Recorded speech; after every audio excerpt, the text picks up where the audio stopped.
Hi అండి. ములగాకు కోడిగుడ్డు ఏ విధంగా చేయాలో చూద్దాం రండి. ఇప్పుడు ముందుగా ఆయిల్ తీసుకుని దాంట్లో వెల్లుల్లి రెబ్బలు 5 తీసుకున్నాను, నేను చితక్కొట్టుకున్నాను లైట్గా. ఆవాలు, శనగపప్పు, జీలకర్ర, ఉల్లిపాయ, కరివేపాకు, మునగాకు, ఎండుమిర్చి, కోడిగుడ్డు అండి. ఇప్పుడు చేద్దాం రండి.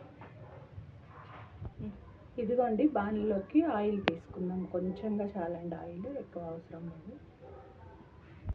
ఈ ఆయిల్ని వేడెక్కాక బాగా వేడి చేసుకున్నాకండి, ఇదిగోండి ఈ వెల్లుల్లి రెబ్బలు వేసుకొని ముందుగా ఫ్రై చేసుకోవాలి కొంచెంగా. ఈ వెల్లుల్లి రెబ్బలు ఫ్రై అవుతూ ఉండగానే ఇదిగోండి ఆవాలు, శనగపప్పు ఈ విధంగా వేసుకుందాము.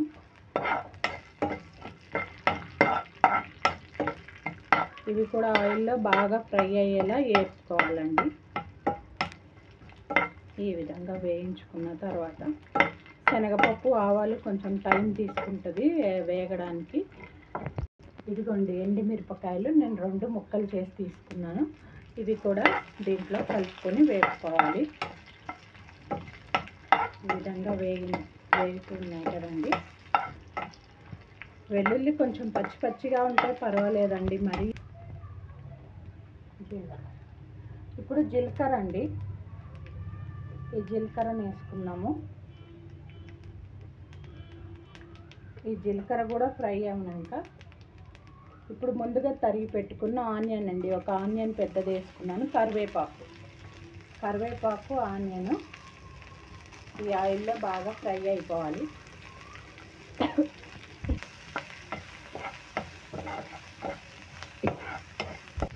ఇదిగోండి ఈ విధంగా ఫ్రై చేసుకోవాలి. ఇప్పుడు గోల్డెన్ బ్రౌన్ వచ్చే వరకు కొద్దిగా వేయించుకోవాలి ఉల్లిపాయలు. ఇది ములగాకు కంటికి కూడా చాలా మంచిదండి, ఆరోగ్యానికి చాలా మంచిది. సాధ్యమైనంత వరకు మీకు దొరికితే మాత్రం తెచ్చుకొని ఫ్రై అయినా ఏదన్నా పప్పులోనో లేకపోతే ఆమ్లెట్లో అయినా వేసుకోవచ్చు. ఈ విధంగా ఇదిగోండి ఈ విధంగా ములగాకు తీసుకున్నాను.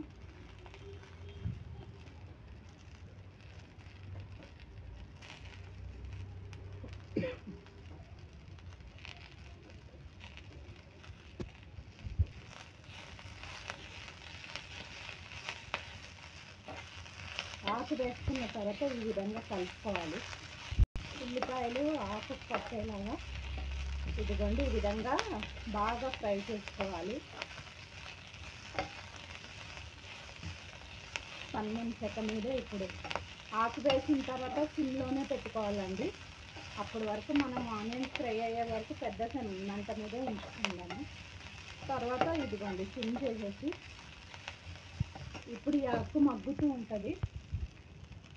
కొద్దిగా సాల్ట్ తీసుకున్నానండి, కొంచెమే, ఒక చిటికెడు అంటే చిటికెడే వేసుకున్నానండి. చిటికెడు కూడా తక్కువే వేసాను సాల్ట్. తర్వాత చూసి వేసుకున్నాము, చాలకపోతే మళ్ళీ ఆకు పట్టేస్తుందేమోనని నేను ఈ విధంగానే కొంచెమే వేసుకున్నాను. ఇప్పుడు ఇది మూత పెట్టేసి కాసేపు మగ్గించుకుందామండి, ఒక పావు గంట.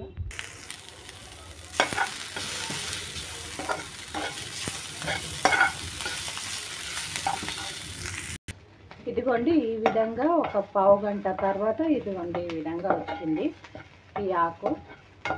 ఇది మగ్గుతూ ఉంది, పచ్చివాసన పోయేదాకా కొంచెంగా వేసుకోవాలి. దీన్ని చూద్దామండి వేగిందో లేదో. కొంచెంగా పచ్చిగా ఉంది, కొద్దిగా వేగనివ్వండి. ఇలా వేగాక ఇంకొక 5 నిమిషాలు దీన్ని ఇలాగే మూసి పెట్టేసేద్దాము. 5 నిమిషాల తర్వాత ఇదిగోండి ఈ విధంగా వచ్చింది. ఇది కొంచెం పూర్తిగా వేగిపోయింది. ఇప్పుడు మనం దీంట్లో గుడ్డు వేసుకుందాము.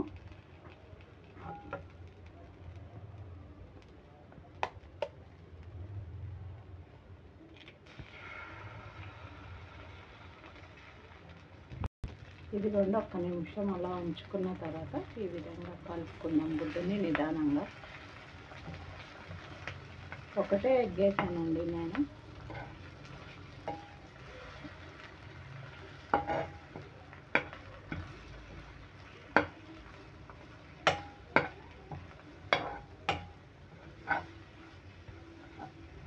కోడిగుడ్డు మిశ్రమం ఇట్లా అయింది, మొత్తం ఈ విధంగా వచ్చింది. ఇది వేగిపోతుంది. ఇప్పుడు మనము దీంట్లోకి కొంచెం కారం, ఇదిగోండి కొంచెమే వేసాము,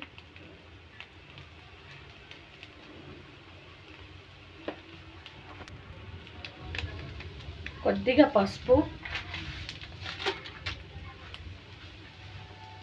వేసి ఇప్పుడు బాగా కలిసేలా కలుపుకుందాము.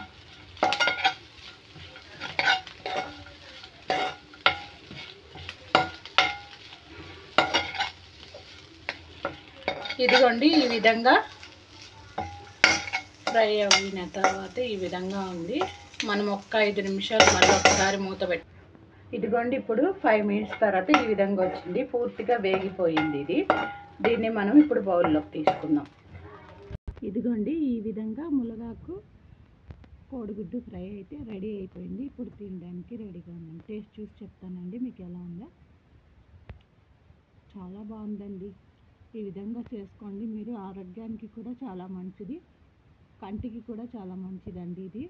ఈ విధంగా చేసుకొని తినండి. దొరికితే కనుక మీకు వీక్లో 2 సార్లు అయినా చేసుకోండి, చాలా బాగుంది.